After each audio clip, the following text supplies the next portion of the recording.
Hey, how's it going? It is the Hoff, and today we're showing off my racing rig and how I have it currently set up. So as you may see, I gotta do some cable management, but for now, this is how I have it set up. I'll do some cable management, but let's go over everything that we have and then potential upgrades down the line if I can get more views. I'm thinking 5 to 10 grand, depending on if I want motion and other things, is what I might need to get. So that could be 2, 3 million, 6 million views, which I never get on any video. So I mean, I would have to get like 2 million, 3 million views with my low CPM or whatever it's called for the amount I get per clicks. So without further ado, let's get into everything we have here. So just to get it out of the way, we got a 4K Logitech cam up there. We were trying to stream the other day with the kids and get their friends involved to watch, and they can show off to their friends and everything. So I put that up there so their friends could see them. For a screen, we have the Samsung Neo G8 monitor. That's a 4K monitor that does 240 hertz. I think I have it set to 120 because I don't think some of the games I could push even 240 hertz right now. Plus, I have a longer cable running from my PC over there to over here. And whenever I turn the monitor on, this becomes the main monitor. So all the racing stuff just appears straight here. And then when it's off, my desk monitor, which is the exact same one, becomes the main monitor. So I can still, look up stuff for work, game, whatever on that monitor when I'm sitting there, or just watch videos if I'm doing something, but I want to have something playing in the background, like a music video or something. As far as the racing rig itself, we have the Track Racer TR120, pretty nice sturdy rig, lots of accessories and expansions to it. And then I have their seat that reclines. I wanted something that was going to be comfortable for all sizes in this because, the kids are a little smaller, and I wanted to be able to recline, be comfortable in the racing rig when we're doing any of the racing, because some of the sessions, if we would really like to do them, can get quite long. And if we want to play on the VR or anything, sitting here with VR headset, just wanted everything to be super comfortable, which this is pretty nice, pretty comfortable, and it didn't break the bank as far as a seat to pair up with the TR120 that they offer. As far as the sim racing equipment, we have the Fanatec GT DD Pro. So this one has the boost kit to it, which is 8 newton meters of torque. I swapped out the pedals, and my son has the pedals upstairs. And then, like I said, whenever I can get some more money, that means you guys gotta watch these videos, especially this video, so I could start getting a lot more money together, because I'm paying all this on my own. And this is coming from my own work paycheck, which I've now gotten to the point where I can no longer get and do certain things, because we as a family would still like to, every now and then go out to eat. Every now and then take the kids and drive somewhere and just go have a fun activity, whether it's going to the aquarium, the beach, whatever. But, gas, food, and everything, all that stuff adds up. And I just can't keep buying all this techie stuff because my YouTube channel is small. I don't make enough, and I don't have a large subscriber viewer count. So you guys watch, I get more stuff, I show it off to you guys, and we can have great fun time. Liking the video, commenting helps as well, so other people will see it. But that Fanatec, one thing I will say about that Fanatec wheelbase and steering wheel, the steering wheel feels a little bit smaller than I would like a bigger size steering wheel per se. And in certain games, and granted, it could be the games and I might tweak the settings a little bit, but I know when I play NASCAR Heat, it just doesn't feel great, NASCAR Heat 5 doesn't feel great, but from my understanding, compared to the other sim racing games, that's like a lower tier, almost arcadey style, and just doesn't feel that great to begin with, no matter what setup you have. But in other games, it still is not what I would really like as far as the end game type wheelbase and wheel. So eventually, I don't want to just, unless they're compatible with this and I ain't got to spend a lot to make it fit with the hub, I just want to get a different base and then the wheels that would go on the base that I want. But it will be a rounder D-shaped wheel and then an F1 style wheel to fit on here. We got the wireless keyboard, so when we're sitting here, I can just flick that on, do whatever keyboard wise. Eventually, maybe I'll look at getting another Steam Deck, so I can have some hotkey buttons over here using the Steam Deck, or even a control panel with like Steam Deck functions. For pedals, like I said, the pedals that came with the Fanatec in the bundle, it was just the brake and the throttle. I got rid of those this past weekend. The HE Ultimate Pluses came in, and these are phenomenal pedals. And I went with the 3 set because, like I said, I want to eventually upgrade, and I would like to see if there's a sim racer and try to see that a sim racer can help me teach my wife and my son and then my daughter how to drive a manual car. Now, my daughter, I gotta wait for my 2 daughters to get older to be able to do a lot of that. But my son, he's in an age where I can start teaching him, and that way he'd know. And then my wife, she kind of knows, but she needs way more practice.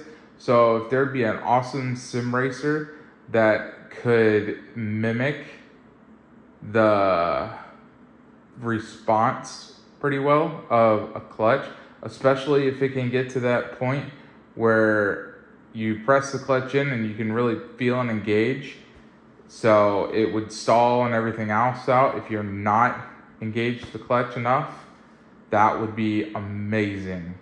And so that would be a kind of cool goal. But also the new BDH has sequential shifter as well, so you could swap it between the H shifter or the sequential shifter, which that is pretty cool. And as far as I've seen, that thing is supposed to be like the top shifter out there. There could be others, but that one right now is one that is on my radar to potentially put in here. I do have the box right there, which I gotta attach over here, all these pieces to hold that shifter, and that way I could start using the clutch pedal down there. The brake pedal is pretty stiff.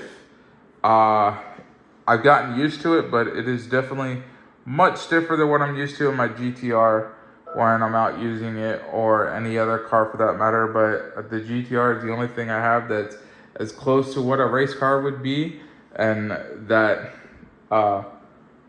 brake pedal right there is way stiffer. So it took a little bit getting used to, but that, now that I'm used to it, works phenomenal.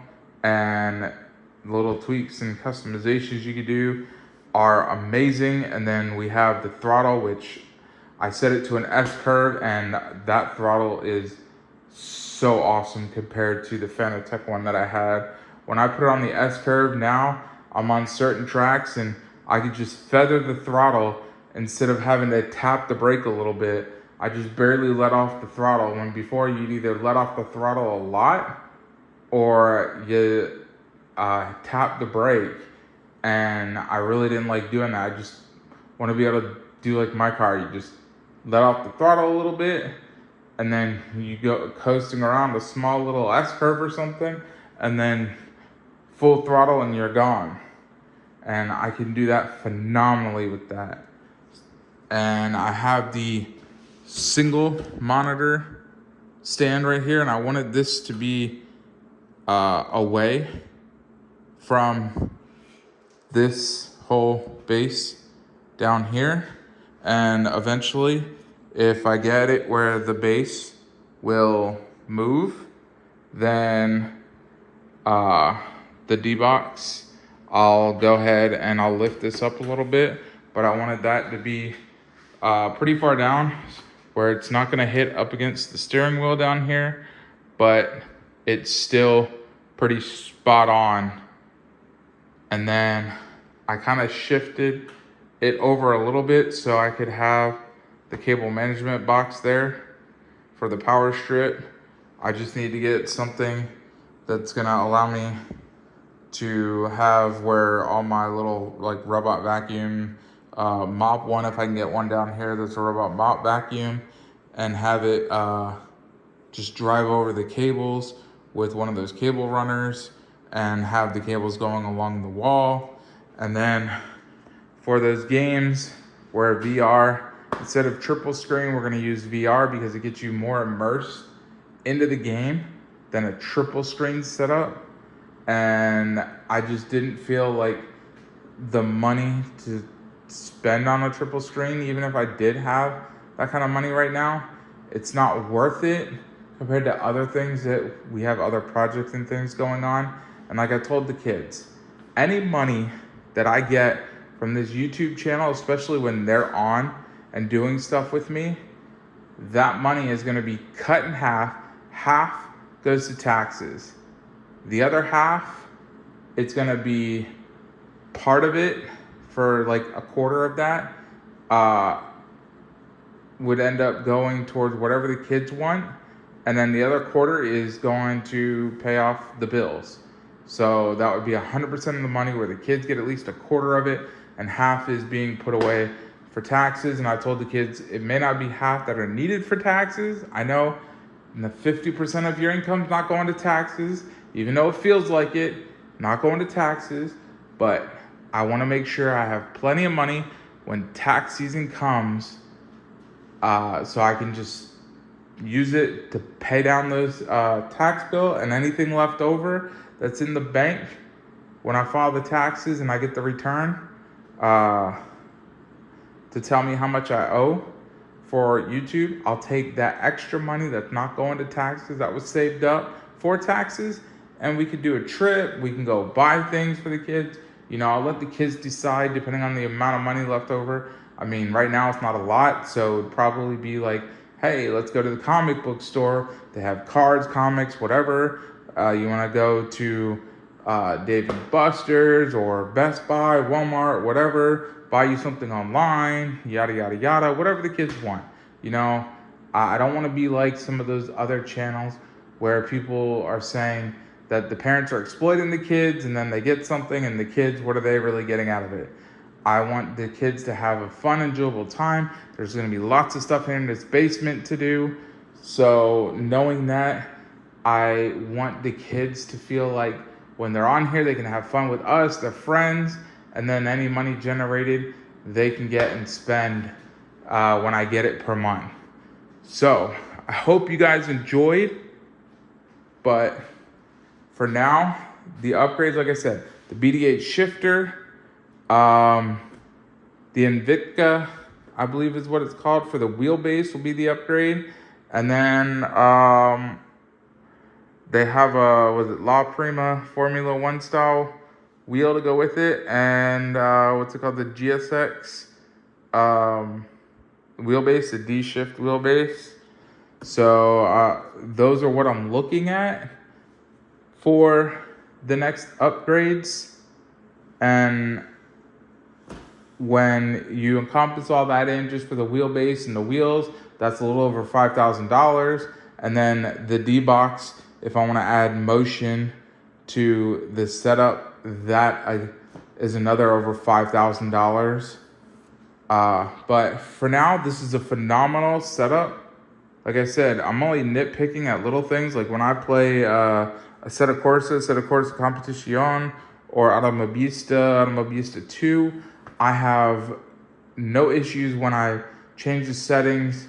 Some of them feel a little bit better than the others, but then there's other games that I don't know if a better steering wheel will make it feel like less notchy and kind of like it's jittery, but I do know that there is a better standard of feel with a better wheelbase.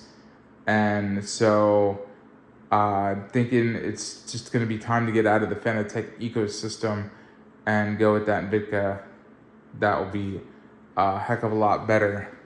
And there's an active pedal, so maybe one day I'd spend the $2,000+ on an active pedal. But for now, that brake pedal, I've gotten used to it.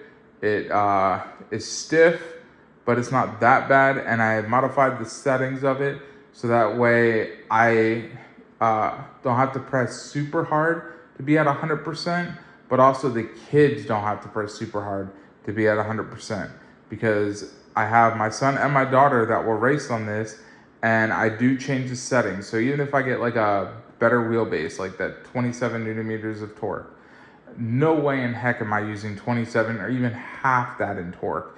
Especially when the kids are on it, I'm going to reduce it, and I might go down to 8 or whatever it will be, but I want to make sure that the kids are safe. And I also have informed the kids, and you all need to do this if kids are on a sim racer like this, is let them know when crashing or anything that's really jarring, just let go of the steering wheel. Let it happen. You don't want to get hurt. I've seen pictures and I've seen videos where people have crashed and they were holding on so tight. You don't want to put like full hands in a spot where you can't quickly just let go. That will be a cause of disaster. And I've seen someone just about break their wrist in doing that from a photo that they showed of the aftermath and how bad their wrist looked. So that's another cautionary tale that I just got to make sure I swap the settings. And that's why, at least with my daughter, who's younger, I always make sure when she gets on anything down here that I'm available to assist her to make sure that it's safe and that she knows how to use all the stuff properly, whether it's my pool table, the sim racer setup, playing on the VR, or playing with my pinball machine. I always make sure that I'm trying to assist in their safety for all the kids. Thank you guys for watching this video. I hope you guys liked it, subscribed if you haven't already subscribed, and that you guys will comment below what you think of the future plans, and anything else that I may have forgotten about this video. Just let me know. Thank you guys.